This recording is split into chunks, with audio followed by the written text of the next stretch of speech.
Il-benefiċċji soċjali li se jinħarġu fit-tmiem din il-ġimgħa jammontaw għal madwar 26.6 miljun euro u b'kollox se jgawdu minnhom mal-61,750 familja. Il-ħlasijiet ikopru t-tieni kwart tas-sena u jinkludu diversi skemi ta' sosten soċjali. Bl-ewwel żewġ pagamenti tas-sena, l-istess familji diġà rċevew b'kollox 53 miljun euro. Filwaqt li sal-aħħar tas-sena u stmat li l-ammont totali jilħaq kważi 110 miljun euro. Minn Diċembru li għadda l-hawn, l-att ta' persuni eliġibbli għal dawn il-benefiċċji żdied b'500 wara li twessaw il-limiti ta' dħul fejn għall-koppji l-limitu tela għal 20,000 euro, żieda ta' 2,000 euro u dak ta' persuni singoli żdied b'1,500 euro għal 14,000 euro. Benefiċjarji li għandhom 65 sena jew aktar qed igawdu wkoll minn żieda ta' 100 euro f'loti annwali li titħallas separatament mal-allowance. Din lotja se tlaħħaq 250 euro u qed tingħata liż-żewġ konjugi minflok lil wieħed biss kif kien isir qabel. Mill-bidu ta' din is-sena, il-benefiċjarji wkoll saru eliġibbli għal mediċini bla ħlas b'mod awtomatiku, bla ħtieġa li joqogħdu għat-test tal-mezzi. F'kummenti lil One News il-Ministru responsabbli mill-politika soċjali u drittijiet tat-tfal Michael Falzon saħaq li f'kuntest ta' inċertezza globali, il-Gvern Malti jibqa' joffri l-istabilità u s-serħan tal-moħħ lill-familji u sostna li filwaqt li diversi familji fl-Ewropa qed jiffaċċjaw l-ar konsegwenzi ekonomiċi u soċjali marbutin anke bil-piżijiet ta' kwistjonijiet ġeopolitiċi, pajjiżna l-familji jkomplu jirċievu sosten dirett u indirett mill-Gvern.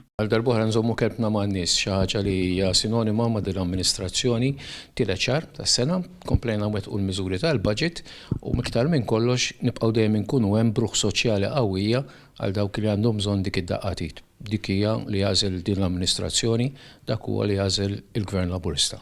L-akbar investiment fil-pagament li jmiss jikkonsisti f'17.5 miljun euro f'Children's Allowance u suppliment addizzjonali lil kważi 42,000 familja b'madwar 62,600 tifel u tifla. Dan hu t-tieni pagament li qed isir skont il-parametri ġodda introdotti fil-budget tal-2026 li permezz tagħhom ġew aġġornati r-rati tal-allowance għal familji bi dħul relattivament baxx jew medju. Bis-saħħa ta' dawn il-bidliet, ir-rata massima ta' Children's Allowance għal kull wild taħt is-16-il sena żdiedet b'167 euro. U issa tlaħħaq 1,420 euro fis-sena. Familji eliġibbli wkoll qed jirċievu suppliment li din is-sena żdied b'250 euro għal 910 euro. Total ta' 2,330 euro fis-sena kull wild. Pagamenti oħrajn inkludu l-allowance għat-tfal b'diżabilità li qed jingħata lil aktar minn 2,100 familja, madwar 2,700 tifel u tifla li jgħixlu b'diżabilità fiżika jew intellettwali. Dawn il-pagamenti li jkopru wkoll it-tieni kwart tas-sena jaqbżu 1.3 miljun euro. Fl-istess waqt, familji li jagħmlu fostering ta' tfal sal-età ta' 21 sena se jirċievu wkoll il-ħlas tagħhom fit-tmiem din il-ġimgħa. Għal kull tifel u tifla fil-kustodja tagħhom, din is-sena se jkunu qed jitħallsu 6,760 euro, żieda ta' 520 euro fuq is-sena l-oħra. Il-pagament li jmiss ikopri 3 xhur u jammonta għal 1,690 euro kull tifel u tifla. Minn barrek, kważi 19,600 familja koppji u persuni singoli se jitħallsu bejnietom kważi 5.4 miljun euro. Pagamenti tal-allowance supplementari mtejba. Ma' 70% tal-beneficjarji huma singoli, romol jew persuni separati u divorzjati bidħul baxx. Ir-rata massima għal koppji din is-sena telat għal 27 euro 30 ċentesmu fil-ġimgħa, filwaqt li dik ta' persuni singoli laħqet 14 euro 40 ċentesmu. Bħal skemi oħra, ir-rati jvarjaw skont id-dħul tal-benefiċjarji.